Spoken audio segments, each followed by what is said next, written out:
happening? We're back, Ed. We got a new crew. We got Matt. We got Matt. We got Jeff coming out of retirement to help us out a little bit, too. Absolutely, yeah. Where's that Stormy at? I don't know. She's on vacation, right? I don't know. Yeah, she's on vacation. Yeah. What's going on? Not much. Let me see. In the chat, Victor doesn't have a machine here. Yeah. But in the chat, post your favorite Halloween candy, and we'll have a poll at the end, and I'll share with you at the end. I like Whoppers. Oh, I like Whoppers too. Whoppers, man. I used to get sick on Whoppers. Just like those ones that when they come in the milk cartons when you go to get them at Walmart. That's what I'm talking about. You eat like the whole milk carton. You put like 10 of them in your mouth and you just try to eat them at the same time so you can crunch them. I lean into Fifth Avenues. I don't know if it's a very popular Red River says Reese's pumpkin, definitely Twix, definitely Twist. Mr. Good Bar. Reese's candy corn, old school. Love that candy corn. All right. Non-choc. Oh, we got Elliot's giving us two Patch. versions. I wish I had a mouse here. I could look at I'm loving the lead-in music. Kat. The Spookies, yeah. The Spookies, Twix. I don't know. I wasn't paying attention to the music. Did Stormy play Pet Cemetery by the Ramones? I don't know. Well, Stormy's not here. No, she's not. I don't think she did. We'll get that for the next. Chris Metcalf says raisins. Chocolate-covered raisins? Raisin? No, he just said raisins. Oh, he's just being all healthy. He has issues. Somebody says, whatchamacallit? Lemon heads. Catherine says lemon heads. Man, I haven't heard that in a while. Victor? That's a throwback. What did I tell you before the broadcast? Look at that chat. You did say it. You did say it. I asked Victor when I was coming in here, I said, what's the most popular candy in the United States? Ask them before you tell them. Well, it's already there. It's Reese's. I mean, Reese's is just all over this thing. The number one candy in the U.S. Oh, Payday. Oh, Payday brings back Brian memories. Ramey, the perfect mile bar. Look at him sucking up. What did he say? The $100,000 bar. I gotta love it. Oh, gotta love it. Oh, man. I see Shane Messer out there. Who else you see out there? Let me see. Is that Matthew Simon? Man, I don't know. I want you to look up the screen. You see, who do you see? Jason Lanham looks so serious in his best jacket. Like, it's like, there you go. He's looking serious for some reason, man. It's like. You get a load of Doug Morgan's. If you guys can pan through there. Yeah, Doug Morgan. He propped himself up in the studio here, and he took a picture, and that must be a screensaver. Now he's putting his big old mug. Doug, you're way too close to the TV. We don't want to see your mug. Let's go back to the picture. Simon in the car. I see you, man. What's happening? John Hines got the crew together in Tennessee. Oh, we got the Wisconsin OQST class. And who's that? Jacob Johnson's up there holding the class, and he brought his whole team in there. Hey, team. Very cool. Let me see who else is out there. Got iPhone. Lots of people in their branches, man. Mauricio Garcia doesn't know how to work his camera. He has issues. James Campbell. Saginaw's in the house as a team. Your ceiling, man. I love your ceiling lights. Look at, man, Victor, there are so many people in here together as a team. Rick, I love this. How do you say, is it Rick Soper? Yeah. Rick, is that the way I pronounce your name? Soper, I got it? Collinsville's in the house. There's Hutch. Love it, man. Our region manager in Tennessee in the group. Hey, man. By the way, this is awesome. There's Matthew Simon. By the way, my new favorite is this one. Lisa Crawford. All you see is this right here. It's like she's peeking over the fence. Like in that, what was that home improvement show where the guy looked over the fence? Who else you see out there? I'm done from here on up, but I'm not done from here on down. So I'll just leave it at that. There's my old friend Bobby Fouch. Bobby's been here as long as I have, Victor. What's happening? Tremblay. There's April Bunting. April got like a promotion, man. She's like leaving us. What? So I was looking for my numbers the other day. April. Well, she's not leaving the company. She got Tarantello give her another big job. She's killing it out there. Okay. Matt Pride, Jason Sager's in the house. JT, you look like you should be on like announcing some sports center or Who's something that? like that. JT Tremblay, man. He looks like he should be on a sports center. Miss Perry's in the house. There's Nick Keekins looking all busted. Keekins, my man. All tightened up. Look at him looking all tight. Sitting in his truck, getting ready to go out and sell a big old bundle. Nick Keegan says, Victor and Ed, do you guys still go trick-or-treating? No, I don't. I'm going to go this time with my granddaughter. I'm going trick-or-treating. It's about time for her to go, right? Yep, it is. Her first one? What's she going as? She's got Minnie the mouse. Minnie the mouse. She's got the whole ears and everything, the little dress. It's really cute. It was really cute. We see her. And then so my daughter got her the Minnie Mouse, but then her husband got her a corn cob. A corn. So from like Iowa or I don't Nebraska know. or something? The boy has issues, man. I don't know. But yeah, we're going to take So we've got one of the granddaughters. Right? She's going to be Elsa for like the 17th time. Well, she's only 4. Elsa. But she's Elsa from the Frozen movie. Elsa, come on. I've never watched Frozen. Watch Frozen with your granddaughter. Okay. She'll love it. But she like wears the dress to school. They went to the pumpkin farm this weekend. And she had it on? And we got a picture. She's got her Elsa gown on. And Victor, she had, this is her father's problem, and he's on the broadcast. She had her multicolored Crocs on. Oh, nice. In Pittsburgh at a pumpkin farm with her Elsa nightgown. That's acceptable. That's acceptable. I like that. That's acceptable. This is the girl that She's been on a baseball team and a couple soccer teams. She refuses to wear the jerseys. Does she? Oh, my God. Oh, yeah. But she's going to be Elsa again for like the upteen time. Well, she's out there. Let me see. There's Andrew. He's laughing. Andrew got his pink tie on. Look at that. April McIntosh. Way to go, man. Very Greg McCauley, always consistent in the house. Greg, I even saw you yesterday on the broadcast that they did with the Mauricio Garcia day. got his camera working. Good man. Yeah. Who else? That's it. I Man, think we should get going. Of people on. Nola East. Okay, cool. Let's get going. Want to share some numbers? Let's do it, man. Let's Big do that numbers. because we had some smoking numbers in September. I mean, just crazy. So let's start out with residential pest control sales. Excuse me. Sorry about that cough. Month to date, year-over-year increase. We were up 5% in field sales. That's the best field sale residential PC sales increase we've had all year. So that means our pros are out there selling, and these folks are out there, bundling some pest control into what they're doing with their termite-related services. So that's outstanding. OC3 in the month of September was 11% year-over-year improvement, Victor. Just nice. Bonkers. Total, 9% year-over-year improvement in residential pest control.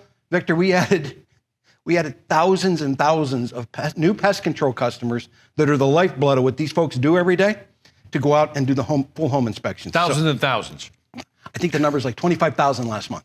25,000 new pest control customers were added last month that came on the books with recurring services. And figure we got 1,000 HSIs. It's hard to process that for me. It really is. It's just absolutely crazy. Wow. But I mean, year to date, the field is flat to last year. We're just kind of holding our own there. No increase, no decrease. I guess that's okay. The OC3 folks, Tim and Jeff and April and that team out there, they're sitting for the year. They're 11% over what they did last year, which was a budget buster year as well. Year to date, we're up like 8.5%. Nice. In residential pest control. The best residential pest control year we've had in probably since COVID, when it all exploded in COVID. Really? We had that big explosion. And right. It's the best year since then. So you're back. You're back. Oh, yeah, this piece is back. And to boot, they're crushing October. I mean, just crushing it. I mean, like they'll be mid-double digits. They'll be like 10, 15% minimum for this month so far. The way it's cracking. $294 million in residential pest control sales. I mean, just crazy through 9 months. Through 9 months. That's insane. Let's talk about the lifeblood of what they do for the most part, the termite-related sales. Month to date, traditional sales, our traditional termite sales, the drill it and fill it, the old-fashioned stuff, was up 31% in the month of September. But far and away the highest increase we've had. 31%. Just crazy. Our baits, I guess we sacrificed some bait sales because in September, our bait sales were kind of flat to last year. So that's one we really want to keep working on. We got that goal of having 400,000 recurring termite customers on the books, and we've got to have that bait because that stuff is sticky. Ancillary sales in the month of September, Victor, up 26%. I mean, just crazy. Wow. Roll it all together. September, we're up 24%. Boom! 24% year over year. I mean, come on, just drop the mic. Let's get out of here. Let them go sell some more. 24%. Yeah. That's insane, Ed. And again, it's not. I always talk about it. It's not like they laid an egg last year. Yeah. Like you can run increases like that when you lay eggs the year before, right? It'd be simple. This is coming on the backs of a 20% termite sales increase last year. Year to date, traditional termites up 6%, baits up 3%, ancillary sales are up 19%. All in all, we are sitting today at an almost 13% termite sales increase year to date. Victor, for the amount of $334 million in termite-related sales through the first 9 months of the year. It's not real money. I don't think it's real. I mean, somebody should do the math on $334 million times 14% commission and see how much commission we've been spreading around. Oh, somebody run that number. What was it, 200? $334 million. 330? Times 14%. Somebody throw that in the chat. Throw that in the chat. Okay. On top of that, the mosquito sales keep coming, right? It's just crazy. The month of September, you'd think you'd start to see a little bit of a slide. Man, it just keeps coming. Mosquito sales are up 27% year over year in September. Year to date, we're up 17%. That's a business that just continues to grow and continues to explode. And $80 million worth of mosquito sales year to date. Wow. And that's one of those pieces. And even as much as we've, just to kind of slow it down a bit, we only have about 9% of our recurring pest control customers that have mosquitoes. So even though we're showing these monster increases, there's still a lot there's still a lot of room there, right? Man. There's still a lot of room. By the way, commissions, a couple of, basically rounding up, $47 million. $47 million in commissions to our 1,000 people out there. Holy buckets. That's pretty cool. That's pretty cool. That is. None of this matters if we don't make profit plan. Right. The division's had a really, really nice month in September profit-wise. So, I got a chance to sit with Pat and on Monday when I came in here, and he's pretty stoked. I bet he's stoked. Happy. I bet he's stoked. And all the big shots, they're all going down to the NPMA, National Pest Control Association meeting. It's down in Orlando right now. So really? Pat's rubbing elbows with Jerry and Stamper and all them. So he's got a kind of a bragging point. Pat's feeling a little cocky, is he? Well, no. Is that what you're saying? Pat's feeling a little cocky, huh? Don't go that far. Hey, Jerry. we got 3 months. We got 3 months to go. I'm telling it. So no, just all good news. In addition to the individual numbers, Victor, I mean, just crazy. The month of September, and we had 56 Insane. of our home sales inspectors get paid on over 100,000. And it's pretty cool. When I sat with Pat, I go over this list with him. He gets super excited because this is kind of like, he had the first million. He was the region manager in Tennessee when Sire crossed that barrier the first time. Right. So he takes a lot of pride in this. And we're sitting there going over, and he goes over and he reads every name on the list. Right. And he talks about them and shouts out the ones that that he knows. And when I told him there were 56 in September, he said, and they're as recent as like 5 years ago, we didn't have 56 in a year. Right. And so I think we should probably share with these folks those 56 home sales inspectors that got paid on $100,000. Roll that video. Roll that video.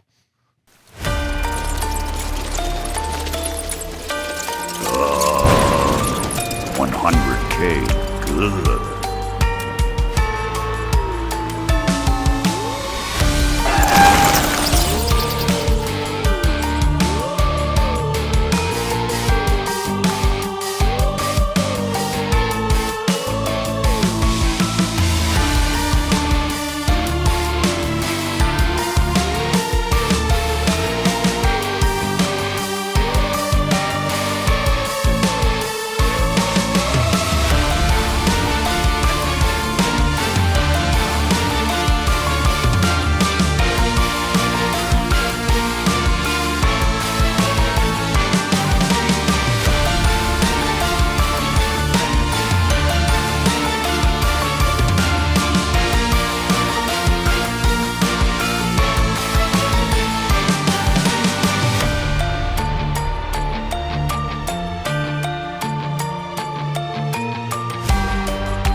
Victor, those are some scary numbers.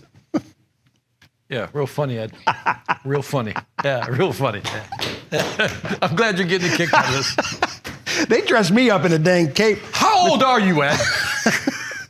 We're having fun with it. How old are you? What the heck? Oh, We're going to leave him here, I think. Oh, yeah. I'm going to put my arm around. We can put an orc and tie on this guy. Look at him. By the way, since Carson Ward was number one, let's just call him Carson. Well, call him Carson? Hey, Carson. There's Carson. Carson. There it is. Carson's in the house. By the way, man, look at these numbers. Crazy. Holy buckets. These are numbers. Two guys over 200. Look at Carson again. Carson's leading the pack. Carson's number one right now, year to date. Really? Through September. He's almost like the $2 million through 9 months. Really? Yeah, $2 million. Where was he last year? Do we know? He went to President's Club. I mean, Okay. I think he just kind of started getting it going last year. He's Okay. relatively new. He's not been around that long. Oh, okay. He started out in Roanoke, and now he's up in Richmond. Roanoke? Just I think I crazy. met him, actually. Did I meet him? Because we were talking about Roanoke. Dad was working out of Christiansburg, Virginia, which is right near Roanoke. No, that was another guy. That was another guy? That Okay. was Joey. But Okay. it was Carson made the REC trip, but he was the guy. He was number one in REC last year for us, and he wasn't able to make the trip. So that's the guy kind of shouted out during the broadcast. Okay. When I went live announcing the winners. Wow. But look at the list, man. Brendan Brown out of South Bend. Issa Barrett. Love it, man. Amen. So pretty crazy. So 23 different regions out of the 56 people, which is super cool. Okay, so we got 7 out of Matt. Virginia. Okay. 5 out of Indiana. What's up? Tanner Gish. I don't see that. Yeah, that's a new name. Okay, new name. We had 5 out of North Texas. They call themselves the Red River region now. But how about Jason, the Jackhammer Jackamowitz? Yeah, he's always there. I just like saying that. Jackamowitz. I think that's how you say it. Yeah. Three dudes out of South Bend. Okay. 3 guys out of Permatreat. Them Permatreat guys they're just fixtures on the 100K list. They're just there all the time. And there's Joey Dollinger, Roanoke, obviously. Gilbert Front. Any new names on here? Cliff Harris is a longtime salesman down there in Florida, but I think that's for Cliff's first appearance on that list. Have we had Shantez Watts on here Yes, before? I think that. In fact, that's like 3 or 4 in a row for him. Man. 3 or 4 in a row for him. Well, I do got to shout out that Andrew Kuzma guy because he's my son-in-law, and he's finally back in action. So I saw him on the Bobby broadcast. Leroy. Out of South Bend. He's the 3rd guy from South Bend to make it. Brian Gustavo Bacon back Gutierrez, way to go. 2 guys out of Lawton, Oklahoma. Okay. I heard they couldn't sell anything in Lawton, Oklahoma. Jacob Johnson used to tell me that. What can you sell in Lawton, Oklahoma? Jacob Johnson used to tell me that all the time. He said, I made President's Club in Lawton. I said, well, there's 2 guys selling 100K, Jacob. So there you go. Take that. Tell your class about that story. Mike Markham, back in action. Does Oklahoma get like a handicap? What? Don't start just talking get like a handicap, like a $50,000 handicap. Just let them go. Sambu is in there. Always there. Always there. Sambu's there. Let me see. Hayden. Couple new names. Joseph Smith out of North Louisville. Okay. Michael Hahn out of Stockton, California. Kevin Fetro's back on the list out of Asheville. Brian Garrett, I think that might be his first trip. Jesse Gonzalez is back for like the 3rd time. Tyler Butler is a new name out of Minneapolis. Tyler. Mike Grab is back there. Mike Grab pulling it up from the rear. Way to go. And the OC3, Shannon, let the music play, McKay. She killing it. Took Teresa to the woodshed. Wait a minute. How much is the commission at the OC3? Like, I think for that right there. So they get paid a pretty healthy hourly wage. Yeah. And I think they ratchet up to like, I don't know, maybe April somebody. I think like 4.5%. Hot dog. They scale up like the home sales inspectors do. But yeah, just. Have we seen Bill Gambill? I think one time. I think So finally, Irvin's a new name for me. Yeah, well, I'm glad Bill is getting his act together. Look, it's really good, Bill. Like that you're actually working now. So that's good. Teresa Mobley, you're getting lazy on me. She won the last 3 months in a row. Yeah, but she's getting lazy. I can tell already. She's Chanel. Call you out again. Chanel Dennis, and by the way, Irvin Narvaez. That's a new name. That's a new name, right? That's a new name. By the way, that's a nice Put in the post chat right there. If Crystal or not 229. That's a nice one. Bill Gambill is old school guy. So somebody put that in there? Oh, by the way, somebody said she was on vacation. Rodney, who was on vacation? Oh, they're giving Teresa an out?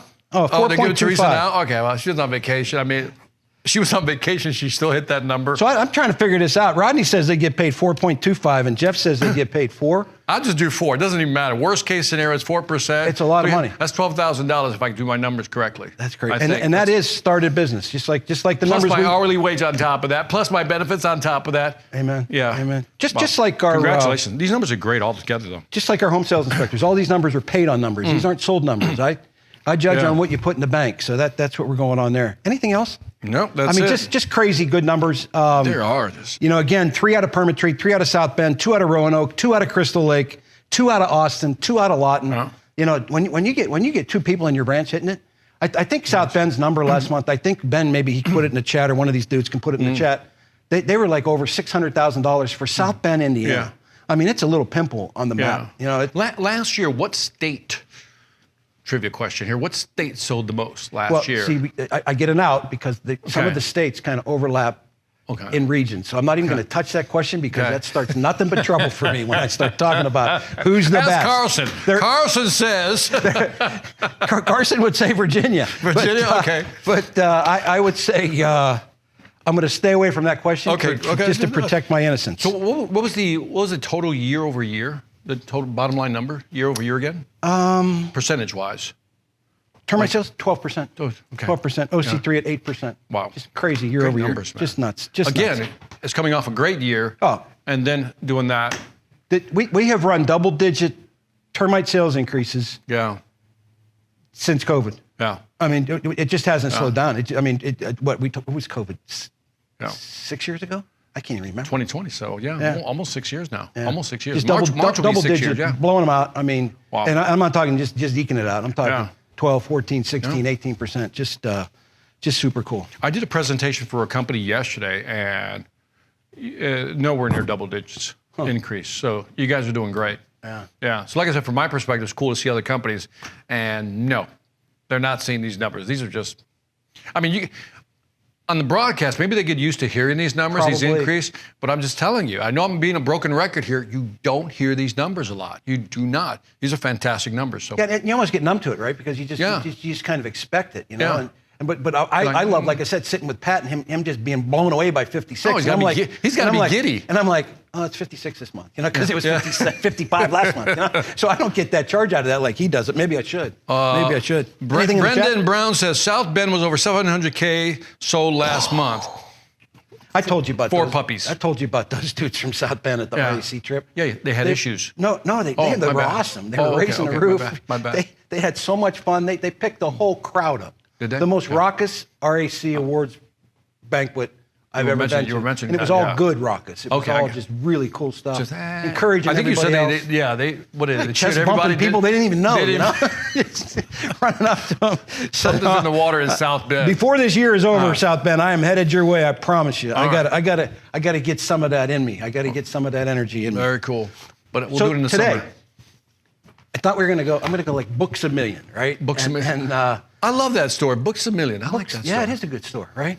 And we're gonna talk about books. And I leaned into a post you put up maybe a couple weeks ago that I caught up on.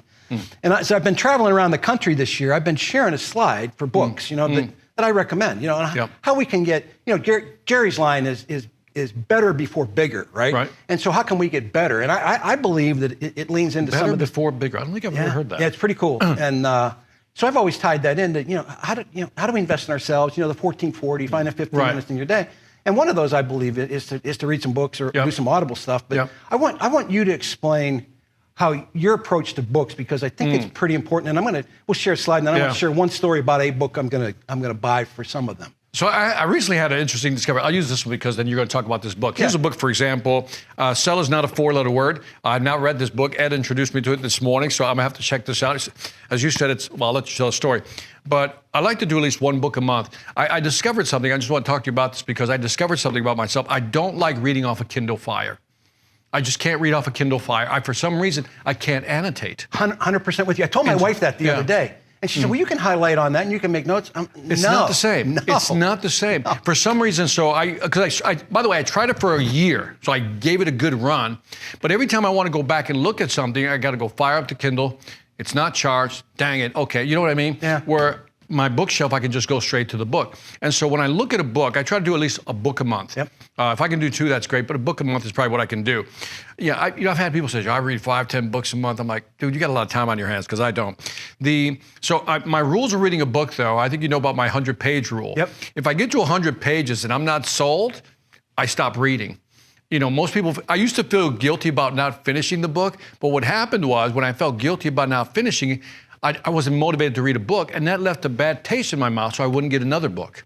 So now, when I read the book, at 100 pages, I make a decision, let's keep going, right? And if not, I just stop. And then I goodwill it. Yeah, when you said that, because I have hundreds and hundreds of books that I don't know what to do with. And when Phil Harris retired, what he did with his books is he had a bookmark made with his favorite saying, and he shipped them off to a whole bunch of people that worked with him. Interesting. And I got one, right? I mean, I Yeah, cherish it like crazy. So I'm going to do that with my books maybe when I roll out. I goodwill. I have a lot of speaker friends, sales trainers who always have, when they do videos, they have like 1,000 books behind them. Yeah. I have the totally opposite approach, is that it has to meet the golden shelf standard. In other words, I have to bookmark it so much so that I go, okay, I can't live without having this book around. Yeah. And so I keep it. So every 6 months, literally mid-year and end of the year, I purge my books. And your golden shelf, you used to see it in your old videos. After Dark, you would see it in. Right now, I have about, I don't think more than 50 books. And I've read way more than that. Yeah. But I think I have less than 50 books. But if you ask me about something, I can actually refer to the book and almost, not to the page, but to the chapter, find what I'm looking for. Yeah, talk about the intent that Right. you're messaging on intent when you read a book, and Right. because I mean I'm sure there's a bunch of people out there that aren't reading books right now, right? And I was one of those. I gave up reading books for a long time because I did everything on Audible. Not that Audible is not a bad option, Right. But I got back to reading books, and where I'm reading books now is I don't do anything on the plane other Right. than read. I Okay. don't sign up for the internet. I don't do any email. I don't do any work. I read on the book, and I read that book coming down there. But we'll talk about that in a bit. I think talk about the intent of reading and why. When I get a book, if you don't read, the problem is it's just moving furniture around in your head, is what I look at. In other words, when you read a book, you're introducing a new piece of furniture into your head. And then you'll usually have to get rid of other furniture. So every time I read a book, I'm very specific. Like, for example, this month and next month, I'm focused on what we talked about earlier, just sales for contractors, right? Whether it's roofing, pest control, windows. So that's the only content I'm reading for the next month or two, because I'm writing some content around that. And so that's my intent. So I only pick up books, because too often we just kind of just say, yeah, I'm going to read a book, and then somebody suggests a book, say, I'll read it. And then you might start reading it, and what happens is you don't finish it because you get bored 10 to 20 pages in. You get bored, so you put the book down, you don't read it, you're trying to force yourself to read it. And what happens is you say, well, I don't want to buy another book because I didn't read the one before. But the reality is, the reason you didn't finish the book is because, one, you didn't have an intent, and second, it really didn't interest you. So skip it, get rid of it, send it to Goodwill, get the next book. And once you find the right book, all of a sudden, boom, you're off to the races. Your thoughts? Yeah, and again, trying to encourage people to read, right? So I read Chris Cornell's biography, the musician from Soundgarden. Really? And, was that good? Oh, I loved it. I mean, it was crazy good. Okay. So much so that I took it up to Boston with me this weekend to give to my son. Right. So I gave it to my son the first day we were there when we met him, and he started trying to get through it in the evening, sitting around reading, because my kids read like crazy. I mean, my wife gave them that habit, and it wasn't coming from me. Yeah. But he started reading that book the next morning. I said, "What'd you think of the book? Did you get started on it?" He goes, he has ADD, right? Like crazy ADD, I mean, crazy. He said, I couldn't do it, so I put it into Audible, and I read it, and he listens to books on Audible like at 1.5, right? I mean, I do 1.5. Yeah, he's a real quick thinker. Yeah. But he said the guy doing the recording was so bad he had to stop. I said, well, then try to read it. Okay. So that night he went back and he read a little bit. He said, I might try to read. I said, I'm trying to convince him to read, so like I'm trying to convince you to pick up doing some reading. By the way, I do even all the audio podcasts, whether it's on YouTube or Spotify, I put it on 1.5. Yeah. And 1.5 just speeds it up, especially if it's a slow talker, a methodical talker, very paced. I just speed it up and get the highlights. Yeah, most of my podcasts, I don't know if I'm like 1.25 or something, but I'm not going the regular speed. But the other piece I wanted you to talk about is the shorthand and how you do books and how you make notes in them, the notations. Yeah. And I've got a couple hacks that I use for that too. Okay, let's share hacks here. Because what I do, I dog ear mine. So if there's got to be at least half a page worth of content, and then I'll just put a little dog ear in it. Okay. In terms of annotations, I put a P in front of a paragraph if I love that whole paragraph, right? I used to just underline a lot of stuff. I don't do that anymore. I just write the word P. And then I think the trick to really getting through a book and enjoying it is have a dialogue with the book. So in the margins, my books are really not, you don't want them because they're all marked up. In the margins, I argue with the book. Like, I agree with that. No, that's a stupid statement. Why would you say that? That doesn't make any sense. You know what I mean? And so I create, do you do that at all? I guess I don't do that. I do a lot of highlighting and a red pen. Okay. A bunch of these people have seen my old sales Bible. Okay. It's up home right now. Okay. But I use these tools, so red pen, and even that book. Give me that book. So Doug Robinson, I bought this book, and we're going to talk about that in a minute. But this is my trip down. You can't see it, but there's highlights in red pen. You can see it. Yeah, maybe they can't see it. And that's what I do to kind of be able to reference it. And it seems like when I highlight it, it seems to stick a little better. Right. For some reason, when I highlight, I wind up highlighting too much. Yeah. And I don't, I just said, okay, what am I doing? So that's when I just start putting P's in front of paragraphs. The other thing I do is I circle words I don't understand. Cool. Right? Because there's still some words I just go, I don't know what that means. And so I circle the word, and then when I'm done reading whatever section, I go back and then write the definition at the bottom of the book. Awesome. And like that, when I go through the book, and you try to build your lexicon that way. Yeah, so I think I want to do two things. I want to share a slide that I've been sharing around the country, and then I want to get your opinion on what you might recommend for residential folks. Okay. But I want to start here. I want to start with this book. This is, sell is not a four-letter word. I don't know if they can get in close on that, but this is a book that was written, and I've shared this in my travels around. It's written by Doug Robinson, who is a retired Orkin sales trainer. Yeah. And I've made this testament in front of a whole bunch of folks. he absolutely taught me more about sales than, there's only one guy, Larry Gard's the only guy that taught me more about sales than Doug Robinson did. So when he wrote this book, here's what happened with him. He was down here working in Atlanta, right? Yeah. And he got into this corporate mess we got down here over on the 2170. And he got sideways politically with somebody, and they made him go home, right? So he left, which happens occasionally down here if you fall out of love. He left and he sat down and wrote this book based on all of his experience. And while it does not say Orkin in any of these pages, Victor, this is an Orkin residential sales Bible. Chapters are short. They're really quick. They're quick bursts. They're 3-4 pages. He's a storyteller. Some of you guys know Doug. He's just a great storyteller, a yarn guy. He's just a good old Southern boy, right? And what happened with this book, Doug is going through some tough stuff. He's going bladder cancer, right? So he was up at the Mayo Clinic. He had self-published his book, and you know how difficult that is. Very difficult. Self-published his book in 2012, and it really didn't get any legs other than guys like me and the franchise group buying his book. But what happened was, while he's in the Mayo Clinic awaiting surgery, he gets a note from a New York publisher that they want to pick the book up. That's amazing. And re-release it. They just found it out. That in itself is amazing, right there. How about that? They just found it. So Doug, this book is being relaunched. They sent it back to him, and they said, "We want you to change the cover. We want you to do some updates into the content, and we're going to help you publish this book." So it's coming out. I bought 100 of them. Okay. I sent 12 to each of our DSMs. I just ordered these yesterday. Okay. But the cool news about Doug is, and let me tell you the best part of the story, he's cancer-free today. Right. He was up at the Mayo Clinic. He went up there out of Albany, Georgia, and he's cancer-free now. So what I'm going to post tonight in my message to the field is the order form to be able to order the book. Right. It's $12, shipping included, all that kind of fun stuff. And I want you to buy the book, and we're going to give a bunch of them out. I don't like to give away books. Right. I prefer they buy them and invest in them. Okay. But I'll put the order form in there tonight. Spend the $12. I promise you, in my 40 years. By the way, I just scanned it real quickly before we go on there. It looks pretty good. Yeah. He's a great storyteller. Phenomenal. You can tell, a yarner. Yeah. He mesmerized me when he was talking. I told you before we got on air that, just going through it real quick, I said, you don't see this a lot anymore in a lot of sales books. Yeah. It's all like technique, tactics.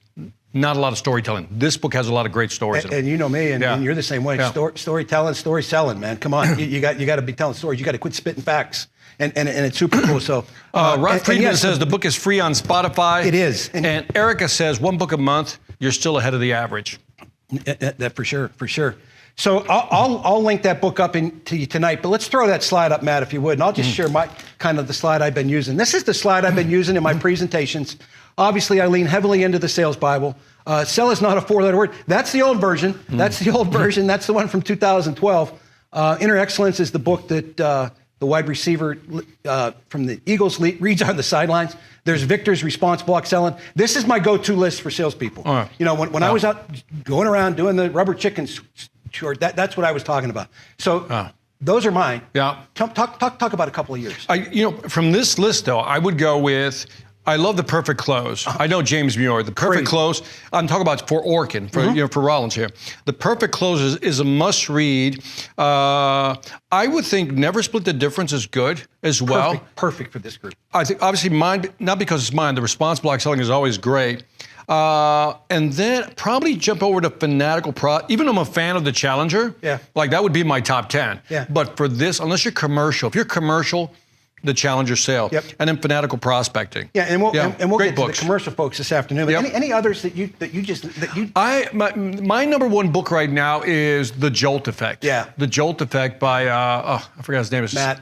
Yeah, Matt Dixon, and there's another person. So The Jolt Effect is based on 2.5 million calls being analyzed, and what they walk you through is the best of the best what they do. And right now.